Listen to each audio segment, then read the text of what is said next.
Does this work? Alright. Hi, my name is Carla and I run GUPPII Mart. I am a digital artist that mostly applies at conventions and Artist Alley. And in this video, I will be talking about my experience vendoring at Anime Impulse Phoenix, which recently did a tour stop in Arizona.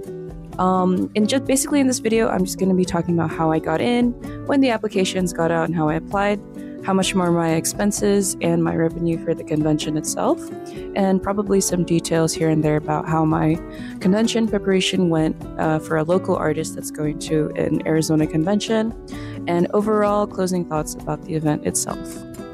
Anime Impulse Phoenix was a 2-day event in downtown Phoenix at the South Hall Convention Center. This is also where Game On Expo was held in March early this year, and application signups were around early March this year, and Artist Alley tables costed about $375 at first come first serve. Artists were also provided a 6-foot table with no tablecloth, so I actually had to borrow neighbors. One thing I wanted to try new this year was plan my setup ahead of time. So I normally didn't use a all-grid setup before. I used to have the poles in the back to hang all my prints. But in this case, I only brought grids to try to categorize my whole display with prints, stickers, and all of my keychains. And that's the setup that you see in the beginning of the video. Since Anime Impulse is local to me for the Phoenix show, I basically just had to pack everything up in my car and I drove to the convention. So you had to park in the east parking garage across the south convention hall, which was kind of inconvenient because you had to cross the street, but if you have wagons, then there you go. Parking was also $20 per day, so for 2 days I basically had to add $40 to my expenses including the booth. So here you can see the expenses so far for the convention that I have. You're gonna see that my expenses are kind of high when it comes to my manufacturing of merch, and this is because I have 2 conventions back to back, so I basically added my expenses in the consideration of 2 conventions. I also transitioned to printing my own stickers, prints, and posters at home, so my expenses might be a little different for everybody else, but this is because I buy my own sticker paper, I buy my own prints and paper as well as ink when it came to providing costs for this convention. So the total rough estimate of expenses for Anime Impulse Phoenix came to about $3,597.70. So I said before that the reason why this is high is because I had to order and manufacture some items that were combined for both conventions, for Saboten and for my online shop. So because I can't really split the expense of one convention, I added it into the costs of my first con to see how much I can make back. So this might include, the tote bags, the keychains, which I did a large order for, and this would encompass, besides Anime Impulse Phoenix, conventions after as well. But basically this breakdown includes the booth costs, the parking, and the cost of all my materials. So again, just a disclaimer that, not all artists are going to have the same cost. This is just personally my cost and how it broke down for me. Yeah, so the con just started, and I think it's around 11, so they're starting to let people in. But we're expecting it to get busy later on throughout the afternoon once the line gets in. But yeah, let's go Anime Impulse Phoenix! Here is the state of the back of the booth right now. So this is what I see. And I tried my best to just organize all the charms in one area here with the stamps. So we have the stamp cards right here and my makeshift stamp block. I used an amiibo. So yeah, we have Glorified Ike right now. He has his own job. Yeah, all my stuff are just stuffed under these shelves here. So hopefully it's more accessible for me and my helpers. And yeah, and here's what I have in the front. Here, let's go to the front. And then this is what we have in the front right here. So I tried my best to just kind of organize everything. We have business cards right here and Temmie to guard the tab. And yeah, that's all I got. It is a lot though. Oh, I tried to put the stamp cards here so people can find them. But yeah. Here's our dungeon Nashi girl. Yay! Yay, Marcel got food because we're so hungry. We all got food. No. More food. Here, he can eat. You wanna fry? Here you go, baby. Hey, look. They completed the stamp rally. Woohoo! Woo! Alright, we're gonna stamp the last one. Okay, ready?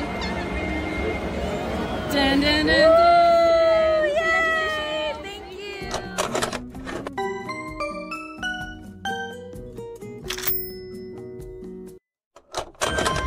We made it for day 2 for Anime Impulse. We got here kind of early, but the crowd is already starting to get in, so I think the control is much better. So hopefully we can still make more today and meet more people. Let's go! I also noticed like people weren't really looking at these, so we tried to put them lower down here for like people to actually see and look at, and that helped people actually start buying them the moment I put it down, so I thought that was kind of funny. But yeah, hopefully more people come for Anime Impulse Day 2. Let's go! So far for me, the charms have been selling really well, so I'm happy that all the new designs were like really loved by everyone. So that's really cool. And also like I sold some posters. I feel like most people like to look at them, but the Love and Deep Space set has been really popular. And the stamp rally has been a big help for like getting people to come to our booth. So that's really good. Sadly, no one has touched our tote bags, so I don't know if it's just people have enough tote bags and they don't want one, but maybe we'll put one out like lower so people can look at them. But yeah, that's what we have so far. Look at him! Ah! And my Yakult. And my Xavier stand. Thank you, Hikari! We pulled a blind box. Wow! Which one is it? Oh my gosh! It's so cute! I took his clothes. Xavier. Bro's Cheeto. It's so cute.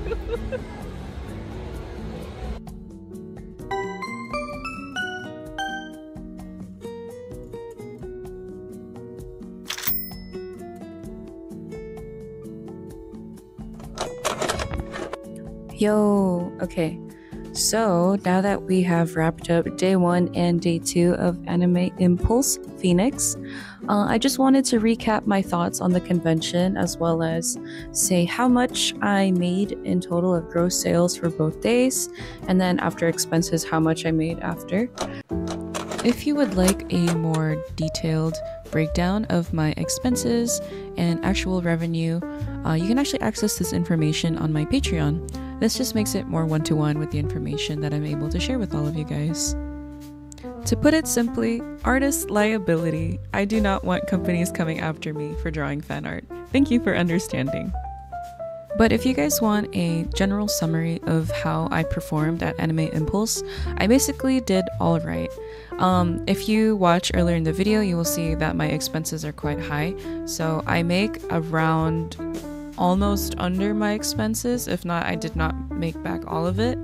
But generally, I was able to make back the expense of the table and some of my merch costs. But in the next segment of the video, I will just be explaining more about the show itself. But yeah, thank you! So just some ending thoughts for Anime Impulse. Overall, I thought it was actually a really fun convention. I enjoyed that they chose a very big area to host it. Again, it was at the South Phoenix Convention Center Hall, which is usually where Game On Expo is held. Phoenix Fan Fusion is usually held in the larger convention hall next door. So I believe them condensing it to the South Hall was a little bit, makes sense for the space that they're trying to accommodate. I think the cost was alright for a 2-day convention. I'm not sure if that's the typical cost for Anime Impulse shows. For a local, it feels like $375 or $300 is kind of the standard costs for booths now. So I kind of just accepted that. But probably the worst part about the convention, and I know a lot of other people complained about this, was the security staff during Anime Impulse. So there was definitely a problem where the line wrapped around the convention hall, and it took about 2 to 3 hours for people to get in with no water. Now that I learned, and through research as well, has to do more with the security staff that the Anime Impulse staff contracted with. It has nothing really to do with Anime Impulse themselves, and they did address it on their social media, but it's still really unfortunate because you have to remember this is Arizona in August, so we are reaching like above 115 degrees outside, and for people to wait in that heat is don't do it. So that definitely contributed to the amount of upset people. People had to leave, be carried out on stretchers, and probably call an ambulance, which was very unfortunate. But for those that still did come in, we did still experience a lower attendance than expected. I know Anime Impulse advertised that they usually get a foot traffic of around 20 to 25K, so it definitely felt like there was a lower amount of foot traffic. But the pros, I believe, of the convention was that it was nice to experience a very different artist alley. There was a lot of out-of-state artists, exhibitors, as well as guests that came. We were also combined with K-Play Fest as well as Sneaker Expo and the whole exhibitor booths, which are all in one vendor hall. I think what contributed most to my sales as well as foot traffic was definitely the stamp rally. Thank you again for inviting me to those stamp rallies. We did 2 Dungeon Meshi ones, and they were super fun. It was nice to meet everyone that came. So definitely, if you want to have more people coming to your booth, join a stamp rally. There's a lot that people try to reach out for before conventions, so that's my advice if you have low expectations for attendance. Do I recommend this convention for out-of-state peeps? No. Even for a local, I feel like I did an alright amount. I can't imagine how much more expenses out-of-state people would probably have, which would include flying, lodging, parking, if anything, food expenses. So that can really add up for out-of-state people. I know there are other Anime Impulse shows that are touring right now. Unfortunately, I don't know how well or how bad the other shows did, so that's for another video or another research. But probably if you are considering doing Anime Impulse shows, that if they are local to you or close by, or if you can cut down costs by splitting with a friend on lodging and flying, I would go for it. They still get a good crowd of different people, and it's nice to meet new artists. But would I personally fly out for other Impulse shows? No, I can't afford it. That's the baseline for me. But in the future, I'd love to join more if it's possible. But yeah, would I do Anime Impulse Phoenix again if they decide to tour here in Arizona? Yeah, absolutely. I believe their staff is incredibly nice. At least they did come around to my booth and said hi and made sure to check on all the artists if they were situated all right. They seem to advertise really well on their social media. But hopefully if they can improve any mistakes on this is again their first tour outside of California, so I understand that a lot of hiccups can happen, but if they decide to improve on any of their previous year mistakes, I would love to join future shows. There you go. But yeah, thank you again for watching this vlog. I appreciate those that start to watch more of my videos. It's still new for me to vlog, but it's nice to be able to talk about a lot of Artist Alley experiences, and I hope that you have a great rest of your day, and don't forget to like and subscribe, and see you in the next video. Goodbye!